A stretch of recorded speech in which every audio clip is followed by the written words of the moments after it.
Desas-desus bertiup kencang mengenai rombakan kabinet pimpinan Perdana Menteri Anwar Ibrahim.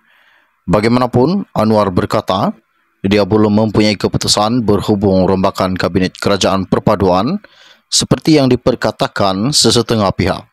Apapun, kematian Allahyarham Salahuddin Ayub pada Julai membuat kekosongan jawatan Menteri Perdagangan Dalam Negeri dan kos sara hidup kini perlu diisi. Malaysia kini telah membuat satu tinjauan rambang di sekitar Lembah Kelang untuk mengetahui pendapat mengenai menteri mana yang perlu diganti dan dikekalkan atau dibawa masuk ke dalam kabinet Anwar. Timbalan Perdana Menteri Ahmad Zahid Hamidi paling kerap disebut sebagai menteri yang patut digugurkan daripada barisan jemaah menteri. Sementara itu juga, ramai menyebut baik prestasi Menteri Belia dan Sukan Hannah Yeoh, Menteri Pengangkutan Anthony Loke dan Menteri Pertahanan Muhammad Hassan. Rakan pelajarnya, Chiu Raya, juga pernah berkata, Zahid Hamidi mempunyai beban politik yang perlu dipikul susulan pertuduhan rasuah terhadap Presiden UMNO itu. Sementara itu, juruteknik Farid Manan turut tidak berkenaan dengan Zahid Hamidi. Dia juga merasakan Menteri Multimedia dan Komunikasi Fahmi Fadzil dan Menteri Ekonomi Rafizi Ramli juga tidak melakukan secukupnya untuk menunjukkan mereka layak memegang jawatan Kabinet Anwar Ibrahim. Peniaga Sivaguru Krish Hanar pula mencadangkan agar Zahid dan rakannya dalam UMNO, Menteri Jabatan Perdana Menteri Azalina Othman Said perlu dibuang daripada kabinet. Dalam pada itu juga, Eksekutif Peter John memberitahu Presiden Amanah Muhammad Sabu kelihatan lebih cemerlang ketika dia berkhidmat sebagai Menteri Pertahanan ketika pentadbiran PH pada 2018 sehingga 2020.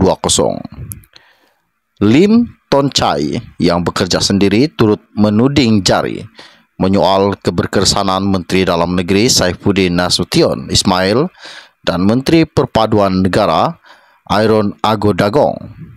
Lim juga berkata, Menteri Kebudayaan, Kesenian dan Pelancongan Tiong King Sing melakukan tugas yang baik dalam mempromosikan pelancongan.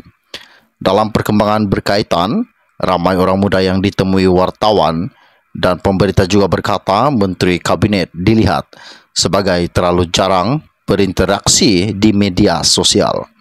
Salah seorang yang ditemu bual memberi contoh Menteri Kesihatan Dr. Zaliha Ismail. Pun begitu, bukan semua menteri yang diragui prestasinya, kerana ramai juga yang memuji Hannah Yeoh, Anthony Loke dan Muhammad Hassan. Penjajah Nur Masyita memuji Loke dan Muhammad berkata, hasil kerja mereka dapat dilihat rakyat. Dan sementara itu juga, pelajar Turaya yang mengucapkan kata-kata yang baik untuk Yeoh. Farid Manan memuji Yeoh dan Menteri Perdagangan Antarabangsa dan Industri Tengku Zafrul Tengku Abdul Aziz.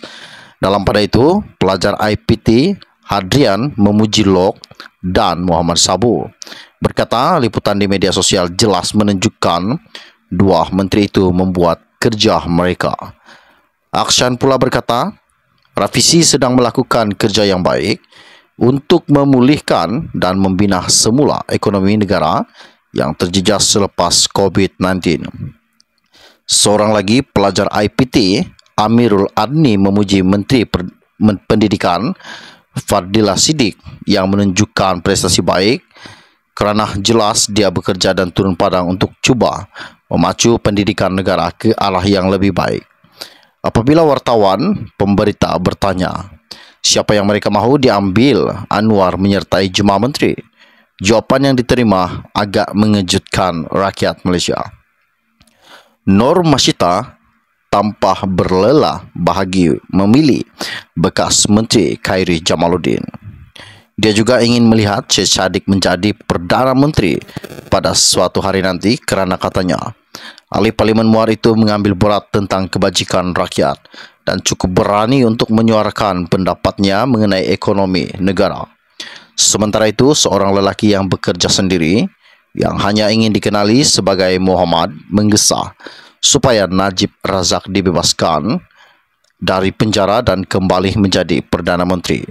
Berkata keadaan negara lebih baik pada era pentadbiran beliau iaitu Najib Razak. Sekian info ringkas dari saya untuk anda. Kita akan berjumpa lagi. Salam jumpa dan salam kenal semua. Bye-bye.